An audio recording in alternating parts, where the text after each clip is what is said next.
When I was at university, there were two main student houses on the street where we lived. There was the boys' house, where there was about 5 or 6 of us, and next door there was a girls' student house as well, about the same size. This guitar, a Hondo 2 H732ML, was found in the basement of the girls' house next door.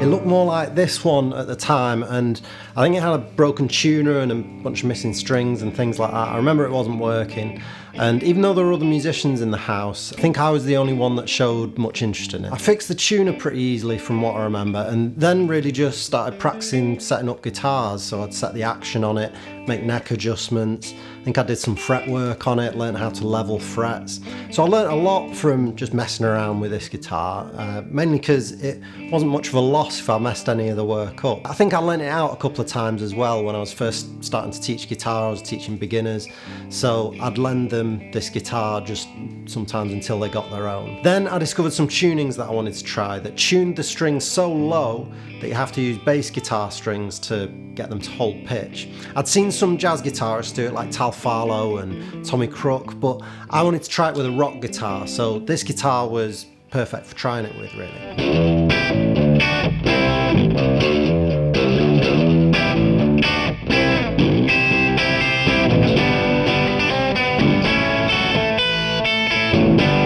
So it ended up a bit like this one, where I've got bass guitar strings on the E and A, and I've tuned them down an octave. It took me a while to figure out the best way to amp it up, and I mostly settled with just using a bass amp and a guitar amp at the same time. Knowing what I know now, there's loads of ways you could separate the bass and treble frequencies, but regardless, I think it's just a really fun tuning to play with.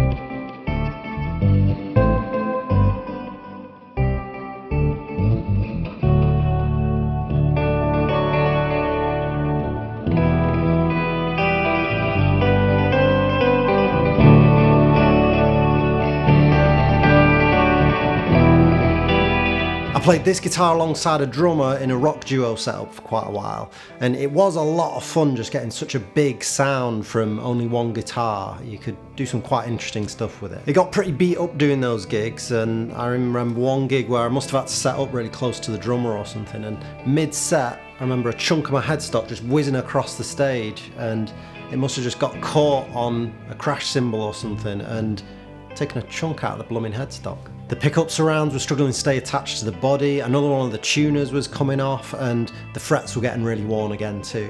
So when that duo project came to an end, I decided I'd give it an overhaul and set it back up for standard tuning. I stripped the finish, gave it new tuners, a pick guard, I got a guitar tech to do a refret on it, and this is what's left. It's got a thin and easy feel to the neck, quite a curved radius, I think it's 9.5, and the nut width is small as well, it's 41mm. The body almost feels like a Fender. It's small, light, and got a belly cut. The stripes of laminate wood, which are for tone, obviously, I'm sure Paul Reed Smith would love it, I think are mostly ash, rosewood, and some walnut. The pickups are a set of Seymour Duncan 59 vintage blues, but I've put Alnico 2 magnets in there instead of the original Alnico 5s. When I restrung it and set it up for standard tuning again, I found that the Alnico 5s were quite mid-scooped and made the neck pickup sound a bit too dark and the bridge pickup sound a bit too bright, and that's a bit of a problem on a Les Paul with only one tone pot.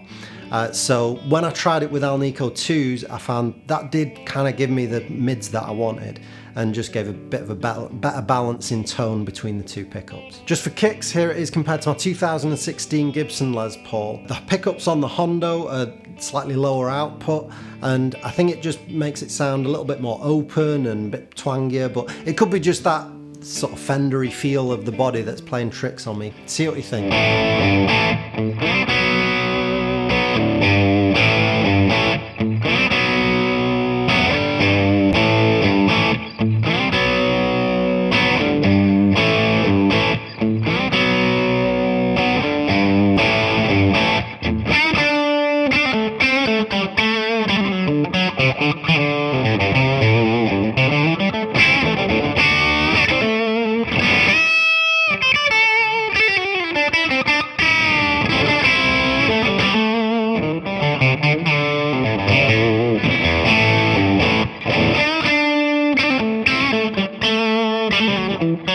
It's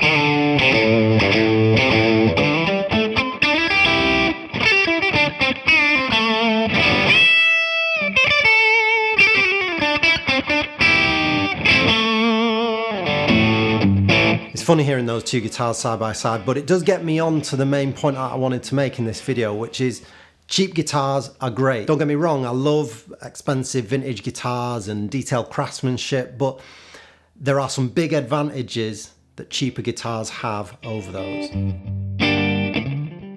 Two main things for me. One is that you can muck about with them, and by doing that you learn about guitars. You know, you learn how they're made, how they work, how to set them up, how to fix them, and if you do mess them up, then big deal, you learn how to fix them.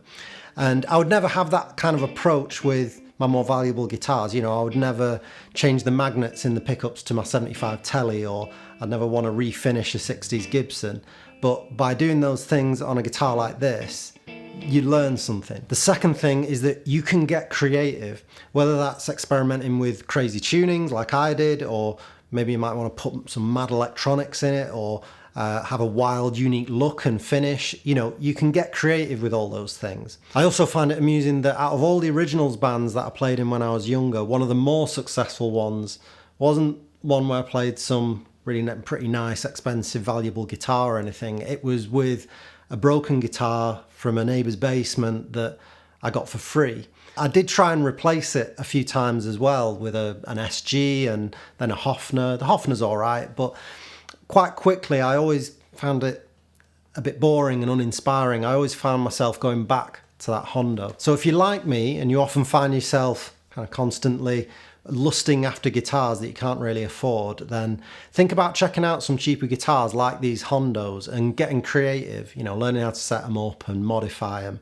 And you can end up with something really, really unique. And while it is a bit of work, when you think about it, it's not nearly as much work or as expensive as doing something like, say, designing and building your own guitar from scratch, which is great, but much more of a commitment. Cheap guitars, let us know down in the comments any other brands, new or old, that might make good surrogates for these kind of guitar projects. Or if you've got cheap guitars that you've modified, maybe to the point where you prefer them over some of your more expensive guitars, let us know.